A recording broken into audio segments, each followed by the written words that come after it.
So yung mga Dabrigats, mga kabiyaya, isang mabiyayang araw po sa ating lahat. Wala lang, may nakita ko dun. At ayun, eto pag-usapan natin, TPNC ayaw na talagang magpaawat. Bastusan na kung sa bastusan. At Zombie, ito na nga ba ito ang tunay na dahilan bakit umalis na si Zombie dito sa bansa natin, dito sa Pilipinas, at mas pinili niya doon sa kanyang bansa. Ano nga bang dahilan ng pag-alis niya at bakit hindi na siya napapanood sa EAT? So, bago natin itong simulan, don't forget to like, share, comment, and subscribe sa ating YouTube channel at pipindot na lang din po yung bell button para lagi tayo updated sa ating mga video araw-araw. At ayun, may shoutout dyan sa lahat ng mga Kadabarkads natin. Yan, kila Mami Rena Baher, Mami Lala, kila Kuya Armin, Patricio at Ate Irene Patricio, kay Mami Teresa Arong, mega love shoutout po. Sino pa ba? Wala sa isip ko. Yan, sa mga defender dyan sa Facebook ng TBJ, mega love shoutout sa inyo lahat. Sino pa ba? Nakalimutan. Yan ka lang, Ate Joy Salay, mega love shoutout Mami Johaira, Jill, kila Tita Messi, Jake Magnus, Chris Ulo, musta na? Lalo na kay Chris Ulo na tiba-tiba sa revenue ngayon.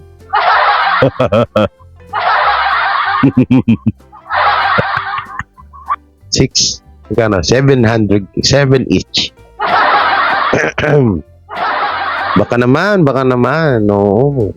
Oy, tsaka kala Kuya Lori, yan, at Ate Rose, mega love shoutout. Sino pa ba yung mga isa-shoutout natin? Nakalimutan.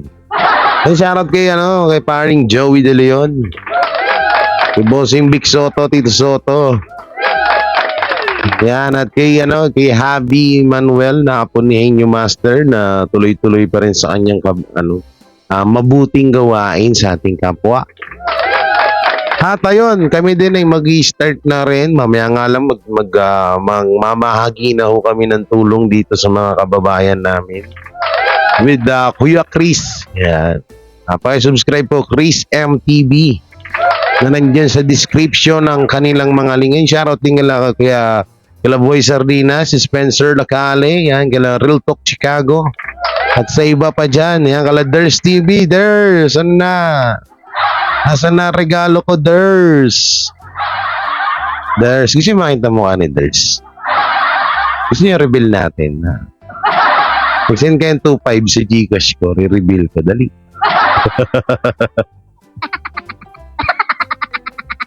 Mapapa-comment na naman dito si Ders ng Kuya Jay, ano yan? Lalakaran, tawa ko ng tawa eh. Ginok ko lang siya eh. Ibibigay ko yung address niya. Sabi niya, Kuya Jay, ano yan? Uy, visit, takot. Parang ganda ni Ders ha. Kamukha niya si cute siya, cute. Sino ba kamukha ni Ders na artista? Meron siya kahawig eh. Judy Ann? Ay, hindi. Julina? Ay, hindi. Liza? Wow, Liza Soberano. And then, promote ka na rito, ha? Kamusta yung tropa mo? Yung si Fake News, kamusta na? Sino ba yun? Si RR, ano yun? Reaction ba yun? Nakalimutan ko. Yung puro pa tsukulangkot yung content. Balita ko, kakasal na daw kayo, ha? So, panoorin muna natin ito, mga kabiyaya, mga Kadabarkads. Ito, hindi magpapaawat ang tape si Paolo, si Isko Moreno, yung tape INC. Hindi magpapaawat at tuloy-tuloy pa rin ang kabastusan na ginagawa sa Tito Vic and Joey. So ito po, panoorin natin. Guys! Yes, Pao! Bago kami kumanta ni Yorme, ay papakita muna kami sa inyo. Oh, yeah. Ay! Happy! Tagal na yan, Medyo matagal na yan. Baka binabalikan. Sino ba ang nagmamay-ari ng Itbulaga? Sino ba? Sa isang live episode ng Itbulaga, binanatan ni Paolo Contis ang legendary trio na sina Tito Vic at Joey.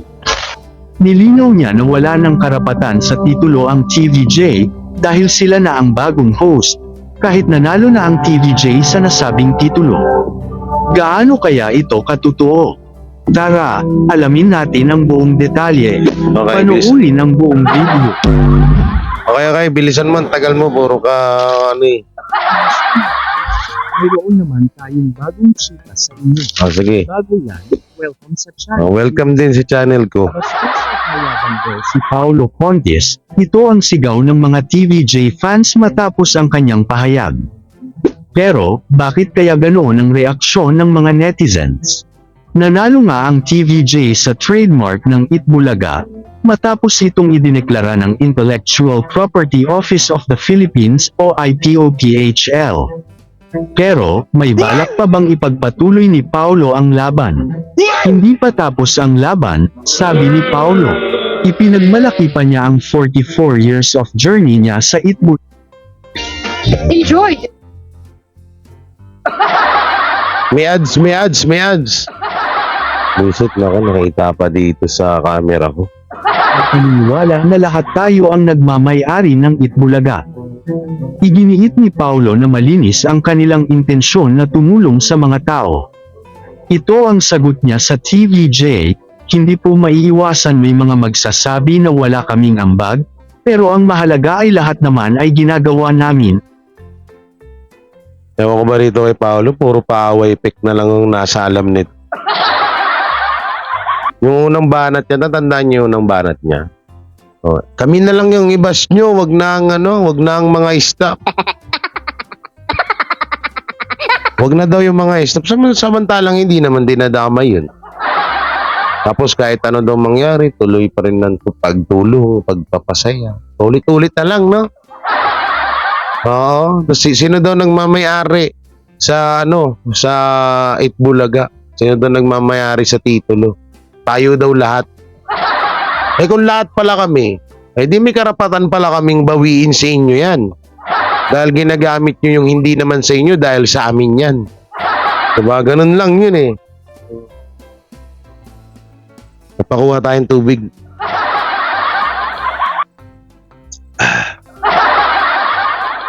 Pakuha tayong tubig, mahirap na. Baka nakauhaw ako lagi.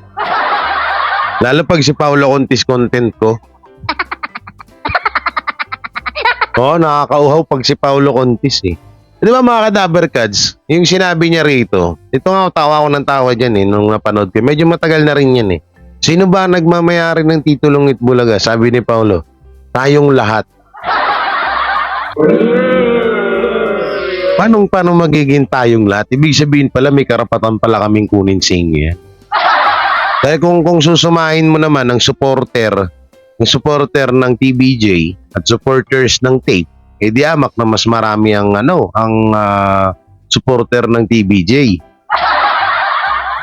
So ibig sabihin kung halimbawa sa dadaanin sa butuhan, no, kung dadaanin sa butuhan at kung kami nga talaga or tayong lahat ang nagmamay-ari niyan, eh di mas doon pa lang panalo pa rin ang TVJ.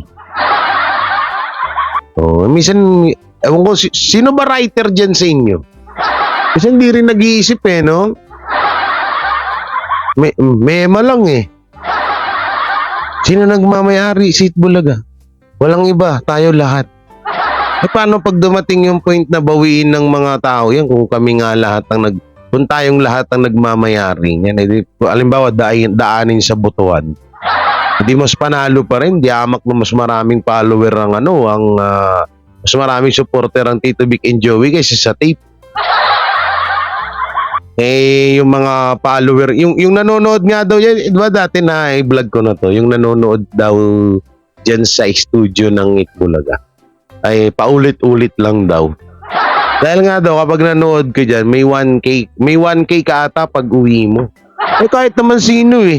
Oo, kahit naman sinong tao manonood dyan, ikaw ba naman may 1K ka, manonood ka lang, naka-aircon ka pa. Diba? Kaya wag niyo kami pagluloko ha. Kahit naman, ako nga, kung papasukin lang ako dyan, manonood ako dyan, may 1K ako. Oh, diba? Sino ba naman sa hirap ng buhay ngayon, talagang kahit ako, manonood ako dyan. Kung may 1K yan, kada panood ko dyan, laking bagay na yun. Lalo't malapit-lapit ka dyan, diba? Malapit ka dyan sa studio ng Tape INC na yan, sa APT studio, sa Colorum na noon time show. Kahit ako manonood ako dyan, may 1K ka pag uwi mo, may mga groceries pa. Hindi yan bali-balita yan kasi may mga tropa din akong nanood dyan. Sabi ko, anong balita doon? Yung sarap nga manood doon Ang sarap manood dahil pag uwi mo, hindi ka na problema ng pamasahe mo. May pamasahe ka na, may grocery ka pa. Sabi ko, ano yan? Parang ano kayo parang tawag dito, Christmas party lang Pag uwi mo, may bit-bit ka na. Kahit naman sino. Alam nyo dito sa Pilipinas, ano rito kung saan mas madali, ang technique kasi, ang taktika kasi ng tape, mas madali manalo yung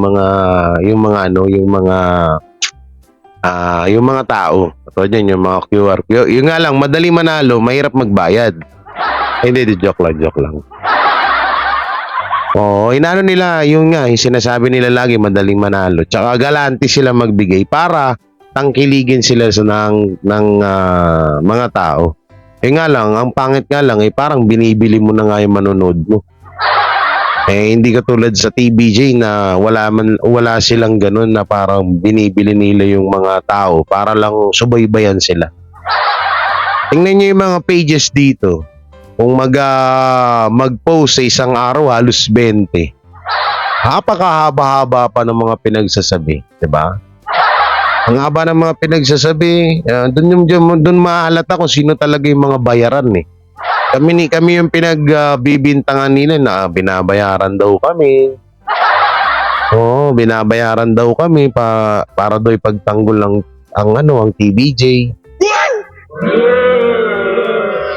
Binabayaran daw kami kasi yun nga daw, ang mga mayayaman na daw kami. Kaya lalaki daw bayad sa amin. Magkano? 1 million? Kung ganun pala, kung may bayad pala ang pagde-defender, tapos na sana yung bahay ko. Wala naman hanggang ngayon nga, hindi pa nga naislaban. Anak ng teteng kayo. Sabihin nyo, binabayaran kami. Sa inyo dapat kami nga magtanong sa inyo Kayo, wala naman kayong kinikita sa channel niyo. Kahit pa paano may kinikita kami sa channel namin, kaya wala kaming problema. Kayo kaya, wala kayong kinikita sa channel nyo, bagsak pa yung mga views nyo, pero halos buong araw nyo nakadepende lang sa page. Post ng post, 'di ba? So, sino yung nagmumukhang bayaran sa atin? Wala nang tao ngayon na magpapakahirap, maglalaan ng oras sa isang bagay na wala naman silang kinikita. Katulad niyan, yung mga pangbabatikos nyo sa TVJ, tapos wala kayong kinikita, kalokohan yun. Isang malaking katangahan yun, Kahit panatiko ka ng kung ano mang artista, hindi mo gagawin yan. Kakukuha pa, anak mayaman ba kayo lahat? Anak mayaman ba kayo lahat na para may may stable na pera kayo or pag pangtustos sa pangangailangan nyo araw-araw? Kalukuhan yun. Kung yung mga mayayaman nga nagsisikap pa rin para lalong yumaman Tapos kayo gaganyan. Kaya huwag nyo kami gagdaanin sa mga kabubuhan nyo. para ipagpatuloy ang pagbibigay ng tulong at saya sa inyo. Kami mismo, naging bahagi kami ng Itbulaga dahil kahit nung bata pa ako, nanonood ako ng Itbulaga. Lahat tayo. Nag-guest tayo sa Itbulaga. Totoo, nag-guest tayo sa Itbulaga. Ngayon, ang tanong, sino ba ang nagmamay-ari ng Itbulaga? Ang sagot, lahat po tayo. Kasi sa 44 years, lahat po tayo ay Narinig niyo yung background. Sabi nung background pagsabi ni Paolo Contis na ang tanong, sino nagmamayari? Lahat po tayo. Biglang may nye. Pakinggan nyo. Pakinggan natin. ng Itbulaga dahil kahit nung bata pa ako, nanonood ako ng Itbulaga. Lahat tayo. Nag-guest tayo sa Itbulaga. Totoo, nag-guest tayo sa Itbulaga. Ngayon, ang tanong, sino ba ang nagmamay-ari ng Itbulaga? Ang sagot, lahat po tayo. Kasi sa 44 years, lahat po tayo ay naging bahagi nito. Sino kaya yung sumigaw na yun, no? Kahit panoorin nyo yung pinaka-video nila, yung original video, maririnig nyo yun. Yung bigla may sumigaw ng nye. Pero yun niya, ultimo sa studio nyo na yan, ha? Pero sa mismong studio nyo na yung ginanap, pero may nang gagago pa rin sa kanila. Sino po ang may ano? Lahat po tayo. Nye!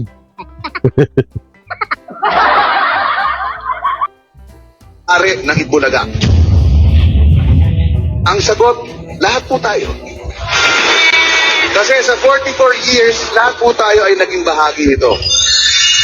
Hindi po maiiwasan na may mga magsasabi na wala naman po kaming ambag dahil bago lamang po kami dito. Dahil totoo naman po yun. ay ginagawa namin para ipagpatuloy ang pagbibigay ng saya at tulong sa inyo. Hindi na po kami mahalaga.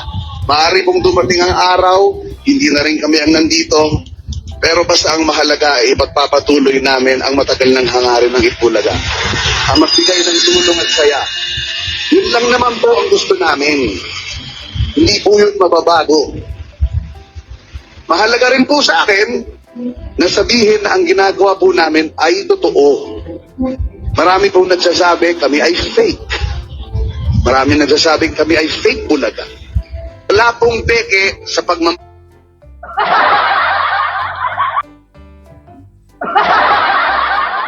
Tigil-tigilan mo nga kami, Paolo. Parang araw-araw na lang dun, nag-i-speech dun, no? Pati ng likod ko sa'yo, Paolo. Hindi ko pa naman maabot. Kate?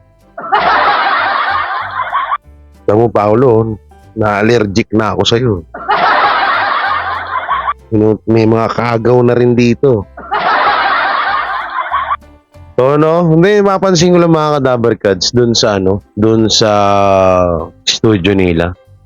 Parang araw-araw na lang may drama. Presidente natin sa Pilipinas, isang taon.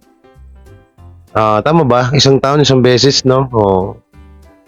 Sa Colorum na noon time show, araw-araw. Araw-araw may sona. Oo. Pero wala tayong magagawa, mga artista kayo eh. ito sa grupong to. Wala pong peke sa pagmamahal ko sa staff. Walang peke sa pagmamahal ko sa crew. Walang peke sa pagmamahal ko sa trabahong to. Uy, paiyak-iyak pa yung mga loko, no?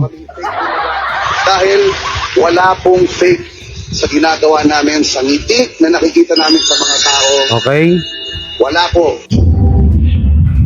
Uy, paiyak-iyak. Sa kabila ng tagumpay ng TVJ sa trademark, hindi pa rin maawat ang ilang Itbulaga hosts na maging emosyonal habang nakikinig sa pahayag ni Paolo. Lalo na si Paolo Contis na hindi pa daw tapos ang laban.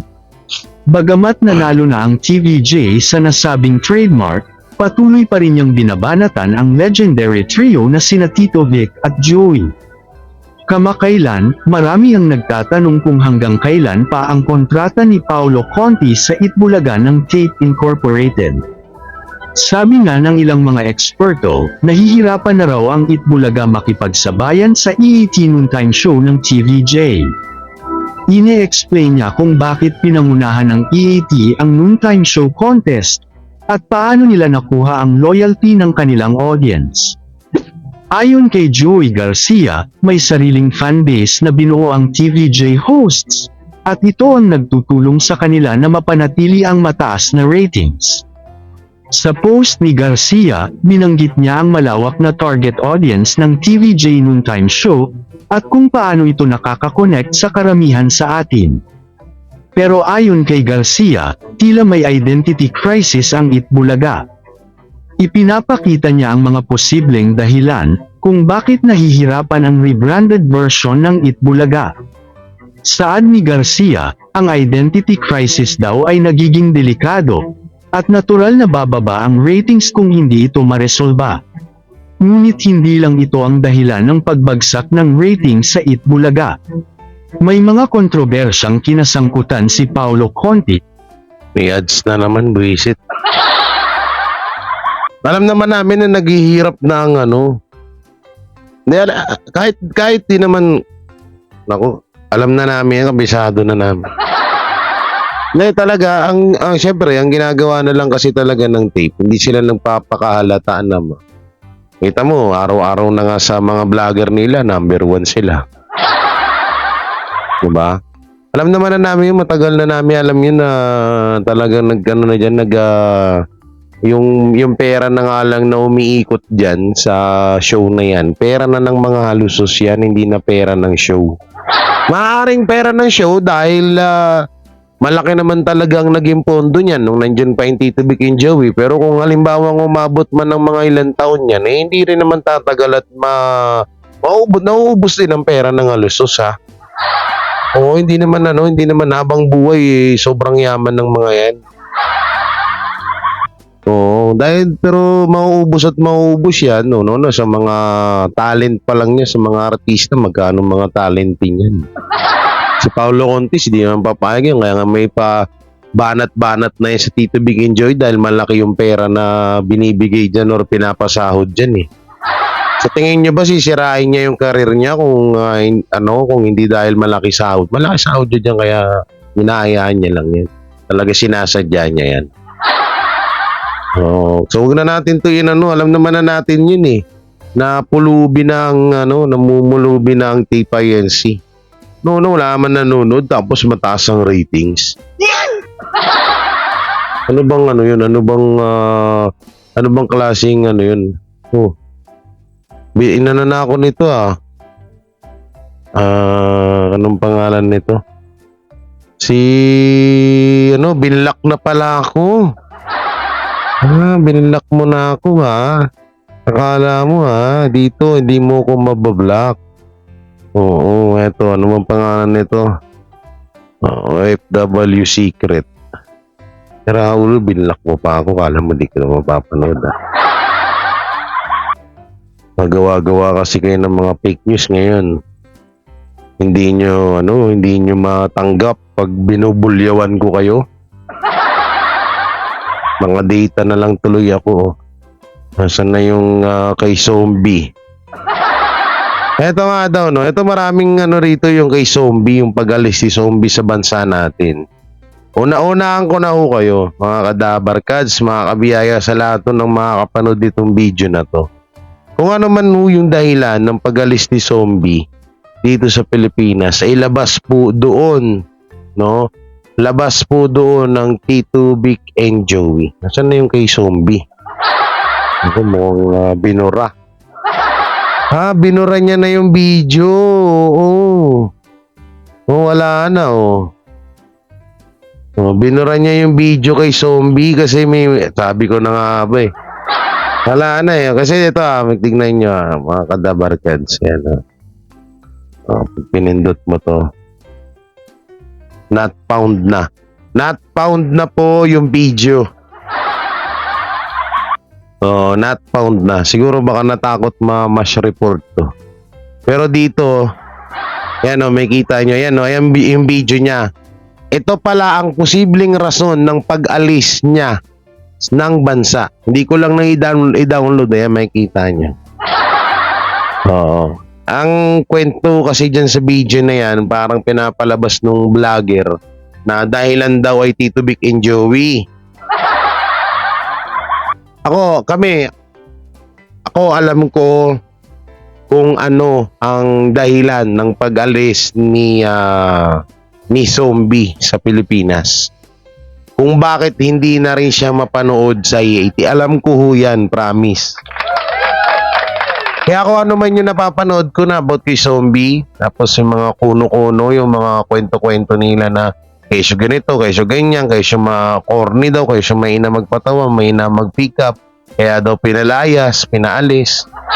Napakalayo po nung kwento na nasasagap nyo. Hindi po yun ang totoong kwento, no? At hindi rin po ugali ng Tito Vic and Joey na porket wala kang masyadong talent or hindi ka pa magaling sa pag-hosting, itatanggalin ka na. Meron nga dyang iba na dati pa na mga nagsisimula pa lang sa pag-aartista na hindi naman din talaga kagalingan magpatawa pero umabot ng ilang taon at dekada sa Itbulaga ng nila Tito Vic and Joey. Kaya ito lang masasabi ko sa inyo, no, hanggat hindi pa ho naglalabas ng panayam ang Tito Vic and Joey mapatungkol sa issue ni Zombie kung bakit hindi na ho ito napapanood sa EAT, wag ho kayong magpapaniwala sa mga sa mga nababalitaan nyo, lalong-lalo na dito sa social media. Napakarami pong fake news dito. No, napakadami, sobra. Kaya kung ako sa inyo, bago nyo paniwalaan yung mga napapanood nyo, mas maganda kung naantayin nyo po yung panayam ng kampo ng nila Tito Vic and Joey. Huwag kayong magpapaniwala sa ibang mga sabi-sabi, ha? Oo, kami alam mo namin yung kwento. Pero sa kadahilanan nga po na may respeto po kami sa pamunuan ng nila Tito Vic and Joey at sa lahat, hindi ho namin yan ilalabas at hindi rin kami magsasalita hanggat walang nilalabas ang kampo ng TVJ at ng Legit Tabarkads. So yun, wala na yung video, naka-block na, na burado na. So ibig sabihin hindi na natin mapapanood. Hindi na natin mapapanood yung video binura niya. Ang hirap sa inyo eh. Kahapon kasi yun yung content ko, yung TVJ daw papaalisin na sa TV5. Siguro napanood niya. Kaya yun, hindi ang ginawa niya, binlock niya na ako at binura niya na yung mga video niya about sa TVJ. Takot ka rin palang makasuhan, ha? So mga Dabarkads, anong makikokomento nyo sa napag-usapan natin ngayon? I-comment nyo lang po dyan sa baba. Siyempre, don't forget to like, share, comment. Like, share, comment, and subscribe sa ating YouTube channel at pakipindot na lang din po yung bell button para lagi tayo updated sa ating mga video araw-araw. So maraming salamat ulit mga Dabarkads at sa patuloy na suporta nyo kay J. Guevara TV. At ulitin ko, Happy New Year sa ating lahat at magbago na ang mga marites. Charot lang. Okay, magbago, sayang. Minsan nauna pa yung marites nyo kaysa magsayang eh. Yung mga gawain nyo sa bahay, yan, nakakasira sa grupo ng mga marites yan, ha? Wag nyo hayaan na talunin kayo ng mga nakaugalian na gawain nyo sa bahay. Lalo na sa mga mother natin dyan, mas inuuna marites kaysa ipagtimpla ng kape ang kanilang mga mister. Wag kayo magpapatalo sa mga salita ng ibang tao na mas intindihin nyo ang pagmamarites nyo, ha? Ba't nasingit yun? Hype na yan. May balita nga daw ako, magre-reunion daw ng yung mga marites dito sa buong Pilipinas. Magkakaroon sila ng anniversary. Hayop, may community na palang marites ngayon, no? Visit. So yan, mga kabiyaya, ingat po kayo palagi. God bless and peace and bye-bye. Sila ang TVJ. TVJ Defenders. Pagtatanggol ang katotohanan sa mga bashers. Tunay ang kanilang dala, katotohanan talaga.